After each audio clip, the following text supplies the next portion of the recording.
Hello, my name is Heidi Packer. I'm a student at the University of West Georgia pursuing my EDS in Library Media. This video is a brief overview of my journey through course 7490, Visual and Media Literacy. Project 1 emphasizes the elements and principles of design. Project 2 is brainstorming for future workshop projects.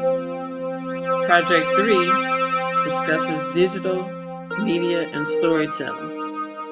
Project 4 defines the goals and objectives for the workshop project. Project 5 is the workshop in action.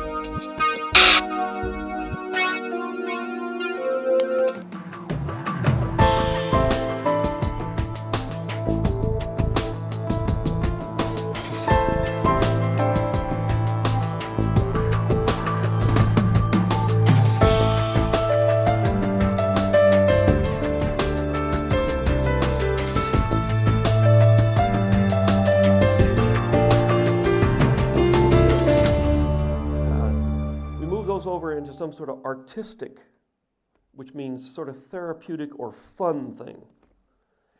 It's not approached as a very valid form of communication. Kids know this. When you take a 5-year-old, they can speak, they can use words. They don't know how to write very well, and they may not know much grammar, but they know how to speak. They also know music. They may not know the grammar of music. They know cinema, because they spend a huge amount of time in front of the television, so they know visual communication. They know the moving image. They intuitively know a lot of the rules, but nobody's actually taught them anything, any more than they've taught them anything about, grammar and English. But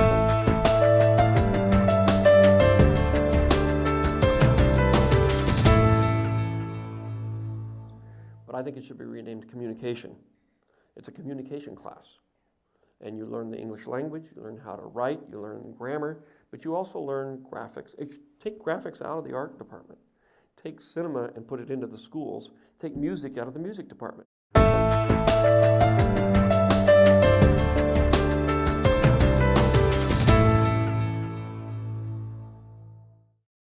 System now need to be balanced out so the kids could communicate using all of the forms of communication, not just put it into little categories and say, you really need to learn how to use a verb. That's much more important than learning perspective or learning screen direction. But it's not really, especially in this day and age where the power of multimedia is coming to the children.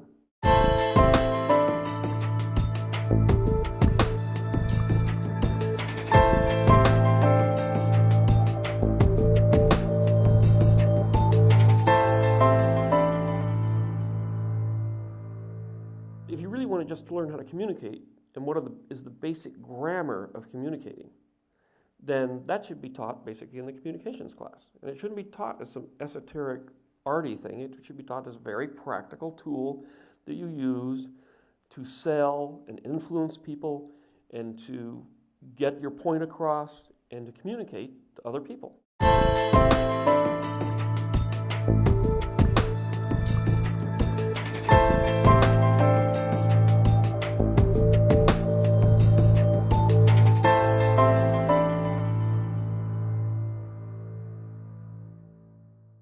I think it's taken teachers from being the sage on the stage to the guide on the side, because there's no way teachers know a fraction of what the kids know. Most of the kids at the higher grades know way more than we do. People were teaching other people how to farm when the older person or the more experienced person actually had the information. So now the kids, it's like a little bit more of a partnership in learning. And students will, in order to function in the world as it is now, and certainly in the future, will need to be literate in using all types of technologies, video, computers, cameras, you name it. They're going to need to be very literate in these tools. Because in the 21st century all the kids are on the computer, they all have a computer pretty much. Maybe 1 or 2 kids don't.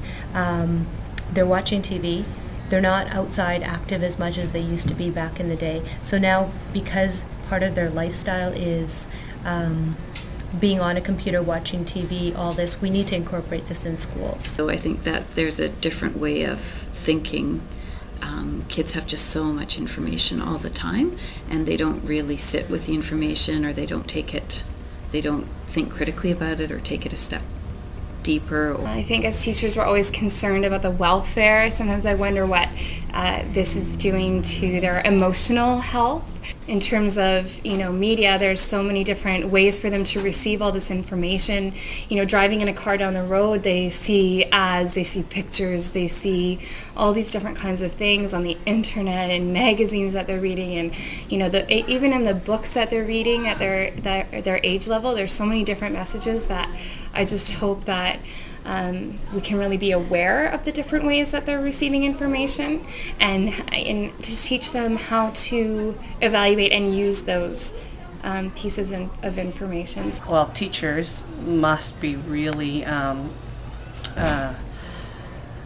competent, I guess, in using the computers, and that they need training.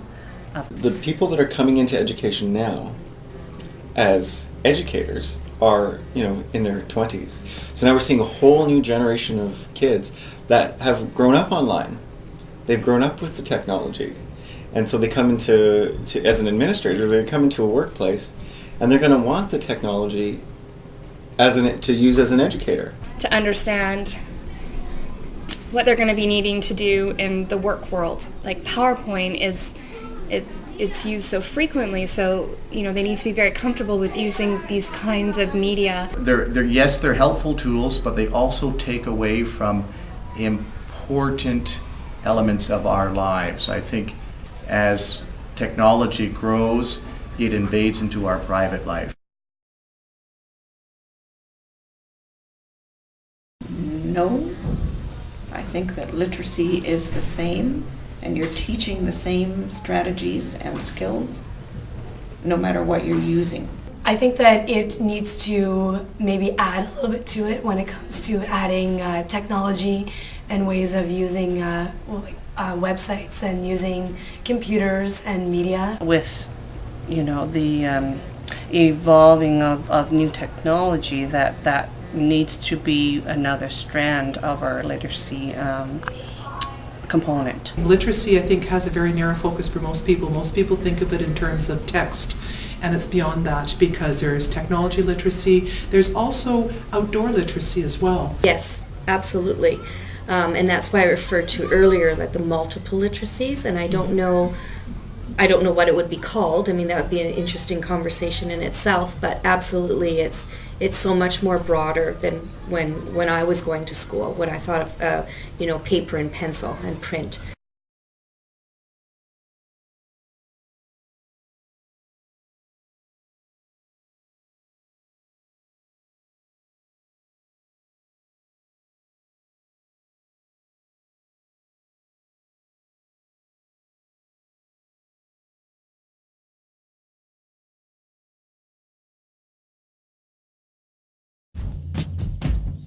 Listen, if you can run a mile, run a race.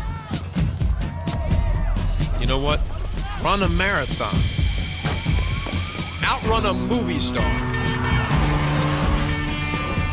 If you can ride a bike, ride that thing. Ride a bull. Ride a tougher bull.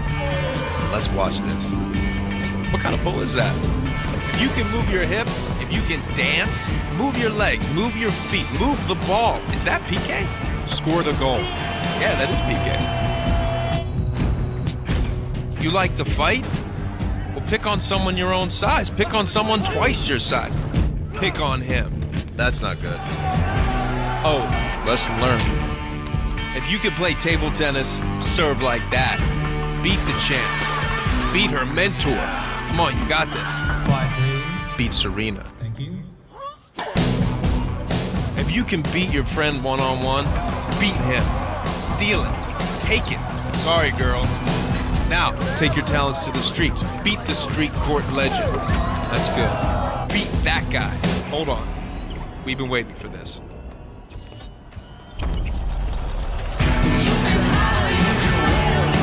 That was nice. Good luck with that.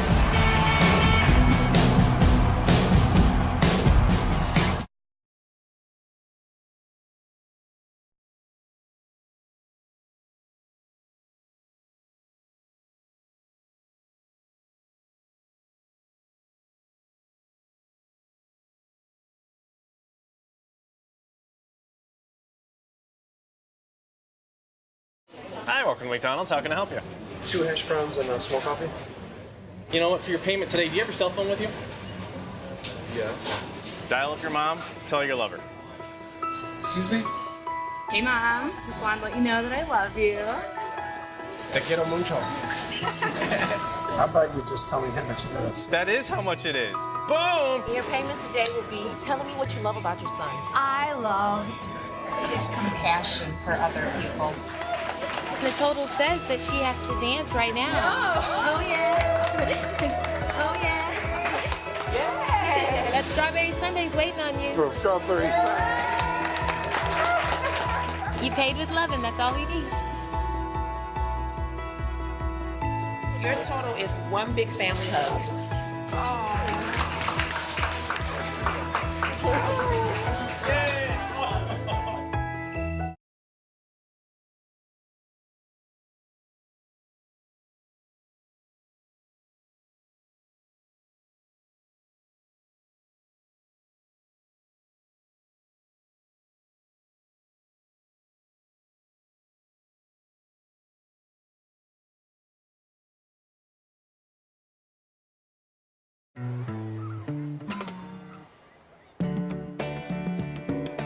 Think of your fellow man, lend him a helping hand, put a little love in your heart. You see it's getting late, oh please don't hesitate, put a little love in your heart, and the world will be a better place, and the world will be a better place for you and me. Just wait, wait and see. Put a little love in your heart each and every day. Put a little love in your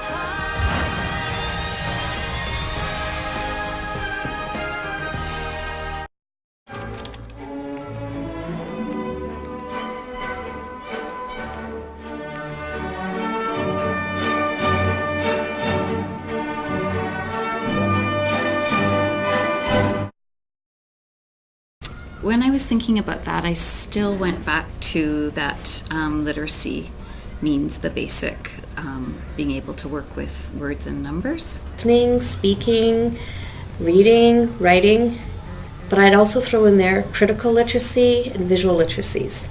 Oral literacy is important as well. So Literacy to me means being able to understand and read the world, right, as opposed to text, right?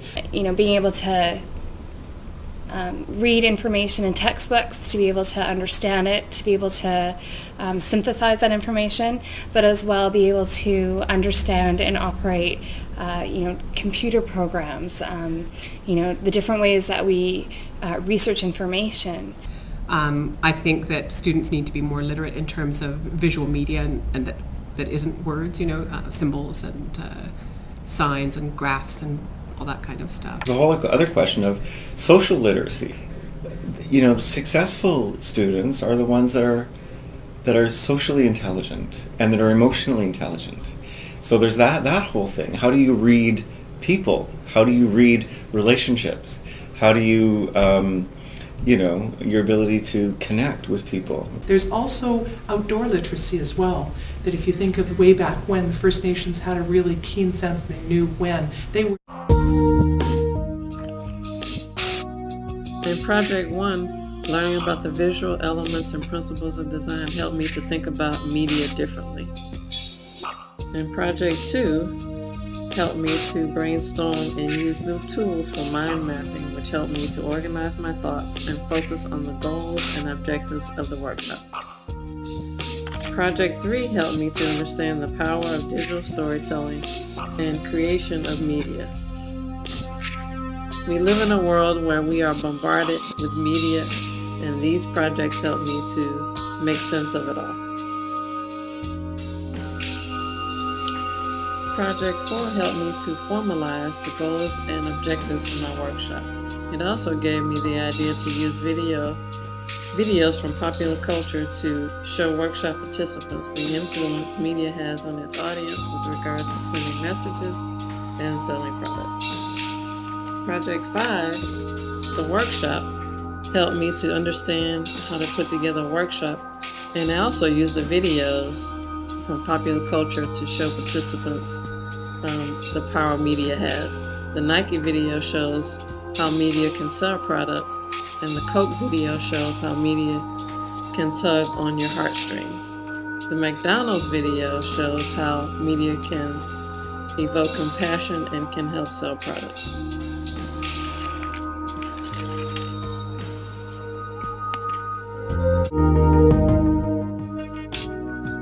The experience of this course helped me to develop an awareness of the roles and applications for visual and media literacy, and to understand how important it is for each of us to have those skills. It also helped me to develop competencies in operating equipment needed for editing and producing videos. In addition to those skills, this class helped me to more understand how to design and produce digital materials, and to utilize digital tools for producing workshops and other materials for in instructional settings.